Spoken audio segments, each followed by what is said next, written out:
新聞頭記者來關心，花蓮有遊客坐船要去看海鰲，在咧海面上發現有物件浮浮沉沉，竟然是一個男性的遺體。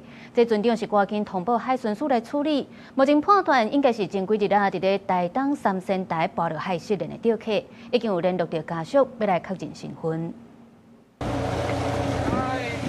海巡人員把浮在海面的遺體裝入袋仔了後浮起來。這是花蓮一隻看海鰲的船，23早起出海的時，發現有物件在海裡浮浮沉沉。拄開始掠準是廢棄的掠魚的工夫，沒想到我進來看才知影是人的遺體。本來以為是一些廢棄的漁具或者浮具，但我們另外一位資深的船員，他越看越不對勁。那等到我們距離拉到大約只有大概100-200公尺的時候，我們透過望遠鏡看到人的皮膚，就很確定那是一個在海上漂浮的大體。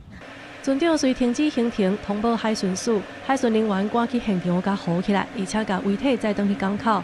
迄當陣船頂有50多個國內外遊客，解說人員也甲遊客說明狀況。若照討海人的方式，會當佇個茫茫大海當中幫助死者登去厝，這是功德無量。在船上的每一個乘客，也大家都很體諒現場的狀況。當然也是因為我們在船上的黑潮海洋文教基金會解說員，他非常有經驗，那也很鎮定的，不斷的讓船上的乘客知道說，第一個，這不是一個很晦氣的事情。